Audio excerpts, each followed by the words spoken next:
All right, so sorry about that. We had to make a part 2. And so we're just talking about the fact that a disability, it needs to fall under one of these 14 categories listed here. And again, it has to impede the learning. So it has to affect their academic performance. So right here we have listed all of the 14 disability categories, deaf and blindness. So this is the 2 combined.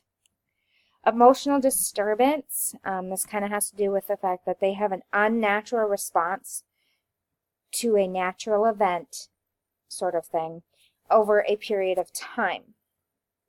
A cognitive disability, hearing loss, specific learning disability, or you'll hear SLD, orthopedic impairment, vision loss, deafness, speech or language impairment, other health impairment. This is the category that often those with ADHD fall under. Autism spectrum disorder, traumatic brain injury or TBI, developmental delay. This one is only available for those ages about 3 to 5.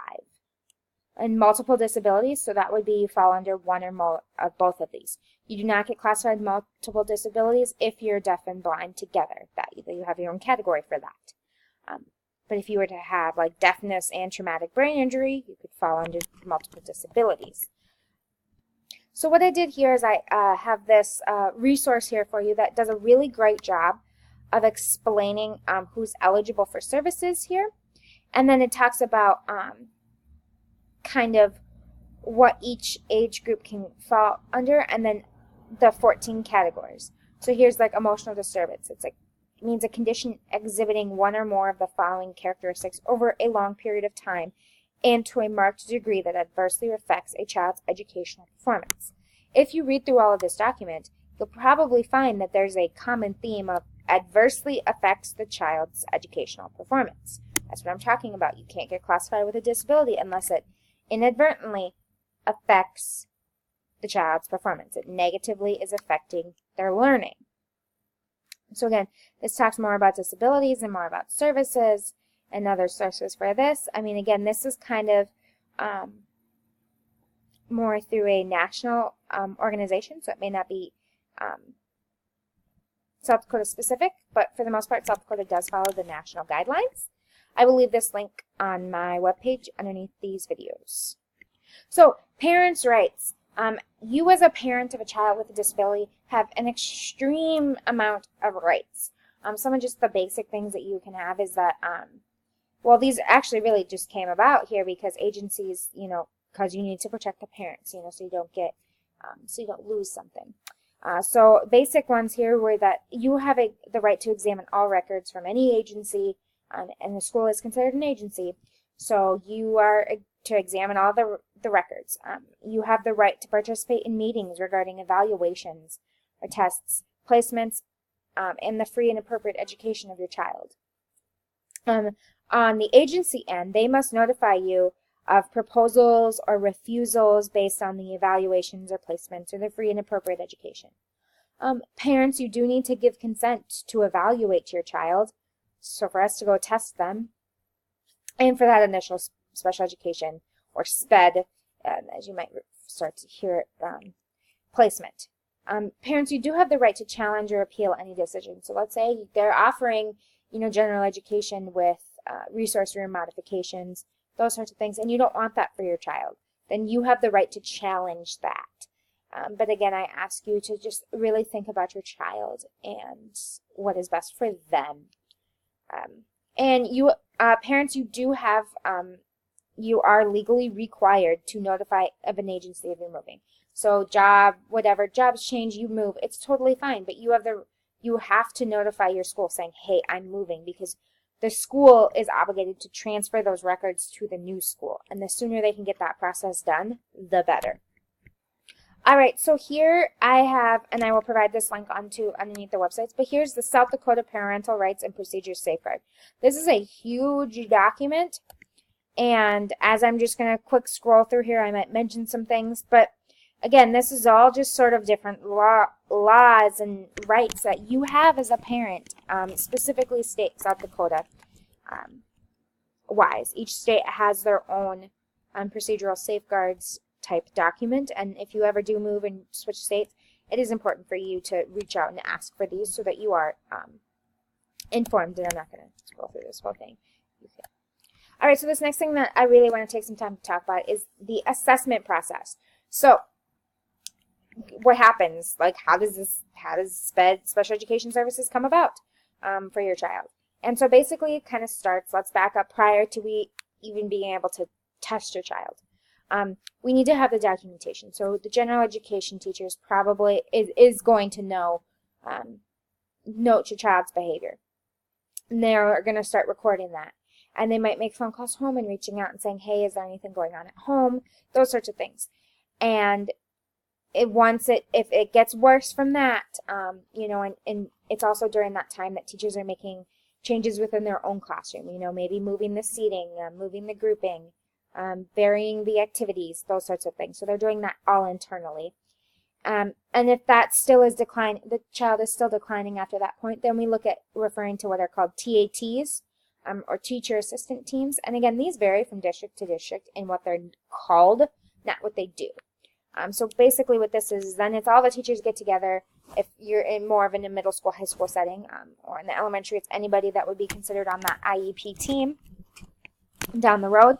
And they start getting together and they start working out, well, what else can we do? And so this is broadening their horizons, getting new ideas. And then this is also could be when your child might be pulled out for some one-on-one intervention to try and get those skills back up to grade level. And again, still, if we still see after a TAT isn't really working, then that's when we'll ask for the referral for special education. And it is really important that during all of this time, this is not going to be like done within a week. This is probably going to take about a month to get to all that prior assessment stuff, because you have to take a week or two for whatever change you do to become effect and see if it's actually working. You can't just, oh, well, it didn't work on Tuesday, so it's never going to work. It doesn't work like that. All right, so, but it's also important to note, like, let's say that during this whole process that you just want to go right into the referral, or you even just going into, like, after like a month or so of school and no teachers have ever contacted you or anything like that, you just feel that your child needs special education services. You can request to just, hey, I want this referral for special education. A parent can request that. It does kind of speed up the process. I do want to point out that the assessment process is not the same for everybody. Nobody gets the same test. It really depends on the child and the disability. When you go into the assessment, you have to look at all the possibilities that you would need to classify that child. So obviously, if we're looking at more of like a learning disability, we're going to do these sorts of assessments, and we're not going to do the ones for an orthopedic impairment because they don't have an orthopedic impairment. And so I'm just going to kind of touch basically on a common process, but again, it really depends on your child and the disability, so really ask those questions with that special education teacher. What assessments are you doing and why? And they can tell you. So we have the common process is to give an achievement and a skills-based. An achievement is what are they capable of? What is their brain capable of? And so this is like giving them that 6th grade work and letting them do that 6th grade work, and those sorts of things. It's where they're at, kind of like an IQ is really what they're looking at. And then we've got our skills-based, and that is where are they currently at? What can they currently do? A lot of special education teachers, along with giving some sort of skills-based assessment, will also give will pull work from the classroom as a good evidence of skills-based. So there are specific assessments to test like physical disabilities as well. And again, it depends on what type of disability you're looking at. And then after all of this testing is done, it usually can take about up to 2 or 3 weeks, depending on how easy it is to get the child in for testing and how the child does. And then we have to call in somebody to read and interpret the data. Usually it's the school psychologist, but they are called in and they interpret the data. And then it is important to note that all of this assessment stuff is done during the school day. It's never really a thing where you have to come in on a Saturday or at 5 o'clock, or your kid has to stay till 5 to do testing. Special education keeps it really within that block of time. All right, so then analyzing and assessing the data, we find that there is a disability and it is impeding the learning. So then we go into the Individualized Education Program or Plan, or the IEP. We're going to talk very briefly about this. It's a minimum of like 10 pages long. It can get bigger depending on what else is added to it, but for the most part it stays about the 10 pages. I'm going to touch briefly on some of the things that you need to be looking for when you get to this IEP. On page 1, you have you want to look for that primary disability. What is your child getting classified under? Are they getting classified under specific learning disability, autism, other health impairment? And then the signatures. All those signatures are going to be those people on the team. So those are the people like the general education classroom teacher. If your child is, usually you'll need a school representative, somebody that knows more of the administrative side to the services and what type of financial stuff the school can provide. And this is where your parent signs. And your child can be part of the IEP. I say once they get to about middle school, they should start being included into this. Page 2, super important. Present levels. This is what your child can currently do. What do they do really well? What do they need improvement on? Present levels. What are they doing now? Page 3, we're going to talk. They look at a little bit about if the behavior is there a behavior issue, and if so, is that behavior issue impeding the learning? And then you kind of can list some assistive things that you can do with the behavior. It'll also list what they're doing for assessments, like statewide tests, such as Smarter Balance. Are they going to be able to take the general one with or without accommodations, or do they have to get an alternative assessment? Schools really, really try to not give out alternative assessments. They will offer modifications, but if they can not give out an alternative assessment, they will. It skews their data. Page 4, also just as important as page 2, your goals. What is your child going to work on this year? And the IEP runs for a full calendar year. So what are they working on? Page 6 lists those accommodations that are going to happen in the classroom. So maybe some things like preferential seating, so getting seated away from distractions. Being able to allowed to take breaks when needed, or chew gum during tests, or only offering 3 choices instead of 4 on tests. Things like that. Accommodations. What are we doing from the special education department to accommodate your child so that they can learn better? Page 7 talks about the testing accommodations. So what do they need to add to their like when they take their Smarter Balance? What do they need accommodation-wise? This would be like, okay, you can pull them and let them test in the resource room for smaller group levels and less distractions.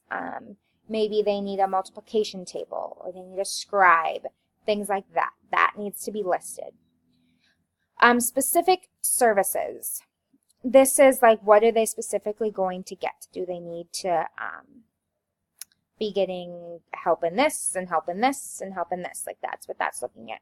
The environment is, where are they going to be at? They kind of take it from the services, meaning like, okay, are they going to be in with a resource room teacher more during the day, or are they more in the general education with some modifications? Those sorts of things. And then page 10 really talks about their extended school year or summer school. Most of the time they don't. In order to qualify for summer school, you need to be able to show that you cannot retain your education beyond that of their peer. So yes, there's a little bit of knowledge loss over the summer, but if it's severe enough, that's when we look at extended school year.